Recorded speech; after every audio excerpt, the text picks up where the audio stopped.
I'm gonna show you a real quick dinner you can make. It has a lot of versatility. As you can see, I've already got some beef in there, but I'll explain the different options that you can use. I'm also putting in cream of mushroom, French onion soup, and this is not like vital if you can't find it because it is kind of hard to find, but golden mushroom puts it over the top. So I'm gonna toss those in there with this meat on low for like 6 to 8 hours in the crock pot. Serve it with, I'll probably show egg noodles and zucchini noodles. You could do it over mashed potatoes, probably rice, tasty. I've also done it with chicken. I keep looking in the wrong spot. You're over here. Hi. I've done it with chicken. I've also done it with ground beef. You could do it vegetarian real easily, but I just thought about, you know, I'm making this today. It's so easy, so quick. It's crock pot season. Like there's just so many options you could do with this. And I'll tell more about the specific meat I used after I try it because I haven't made it with this meat before, but I did kind of tenderize it a bit overnight. So hopefully, fingers crossed, it'll turn out okay because we have an event tonight. We have a senior this year, so I'm sure anybody who's had, had seniors knows it can get kind of crazy. So I need something that's gonna be ready when we get home, which will probably be closer to 7, which is a bit later than we usually eat. So that's what we're doing today.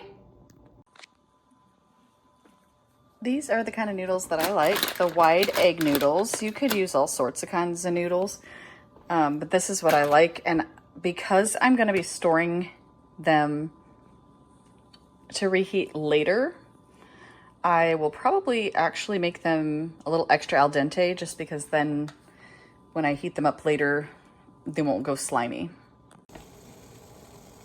Okay, our water is boiling, so just some tips for maybe some of the beginner cooks who might be watching.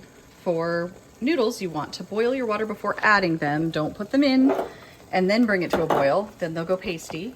Also, don't forget with pasta, rice, veggies, potatoes, things like that, make sure you salt. Especially things you drain, you want to be more liberal than if you were just seasoning something. So don't be afraid to put a decent amount of salt in there.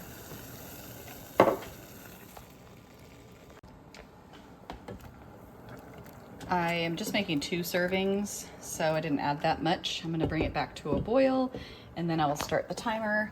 I'm gonna check the back of my noodles. Let's see. Uncovered 7 to 8 minutes. So I'm gonna lean on the 6.5 to 7 side. Also, for beginner cooks, remember don't cover pasta and some vegetables and things like that. They may boil over more easily. Rice you need to because essentially it should be steaming. So that's where we are right now. It's just doing our noodles.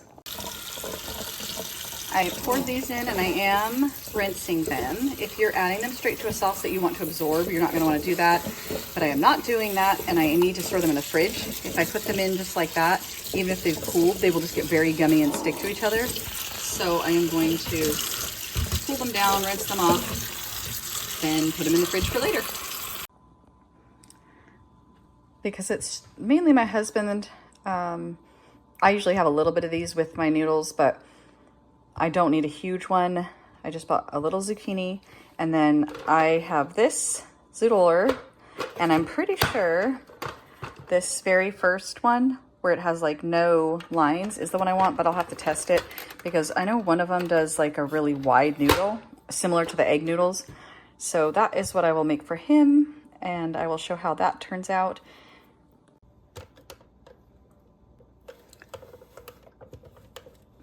I did put it on that setting that I showed you, and as you can see, it makes a nice like wide noodle, which is what I want for this. I like this one because there are different size options that you can use. So that should be the perfect size for kind of matching the egg noodles, but with zucchini. I will usually just microwave them. That's how I usually cook my zoodles. Unless I'm doing a specific couple of recipes, then sometimes I'll saute them. But today, because we're gonna reheat later, I am not doing that because once you cook them, they just don't reheat as well. And so I usually try to only make what we need and not, I don't want to cook them ahead of time because they'll have to be reheated later. So I just wanted to show how they turned out, and I just made enough for mainly my husband. I might throw a few in with my egg noodles. There is our Stroganoff cooking away. I don't want to lift the lid because that takes away from some of the cooking time, which I think I probably have plenty of, but just in case. Then I have a couple extra soups in case I need it. I don't think I will. I'm going to make it a little thicker, and then when we get home, right before we eat it, I will add the sour cream and crank the heat up to high so that it kind of blends in and warms up. And I'll taste test it at that point to see if it needs any seasonings. And it'll also give me a good idea whether I need to thin it out a little more with some of the soups. Another thing I wanted to remind you of is doing things for your future self. So while I was letting the noodles boil, I took the time to hand wash. These were for dinner. This was actually for my lunch, my air fryer. You may not have to hand wash. You might be able to dishwasher. Some of these just aren't dishwasher safe. Doing those dishes that I showed is just one thing you can do for your future self, because when we get back tonight, it may be later than we expected, or maybe just kind of tired. So knowing that I can come home and just eat the food, not have to worry about prepping anything really, not having to do extra dishes. I'll still have some to do, but I won't have the additional ones. That just saves my future self time and headache, because I had the time right now. Since obviously I'm boiling the noodles, I have to be kind of in the area. So think about those kinds of things, save yourself that future headache, and your life will just go a little more smoothly. I'm just gonna add some sour cream and mix it up. I actually ended up having to add some more cream of mushroom soup as well. This may not be the most appetizing video footage, but it was actually very tasty and convenient. Hopefully the video will help you to get dinner on the table quickly.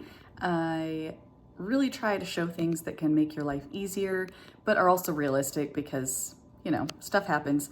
I did want to add that the meat that I used was a top round roast, which I've cooked in other methods, but just not that. I cut it up into pieces the night before, put some seasonings on it, and then I added a little bit of meat tenderizer right before I put it in, and I had no problems. It was very tender. And I will include the kind of rough recipe in the description box. It's not like an exact science type of recipe. It's just kind of a throw it all in and go for it type of thing. So thank you for joining me. If you like this kind of thing, drop a comment, let me know. I can do more of these quick, easy, kind of weeknight things for busy people. I have other videos that might help simplify your life. You can check those out. So like, subscribe, all the things, you know. If you are enjoying this, I love having you guys join me. I really want to create a community where we help each other to just have more fun, have more joy in life, and swap ideas and tips and things to make life simpler and easier. So glad you could join me. I think I already said that. Oh well.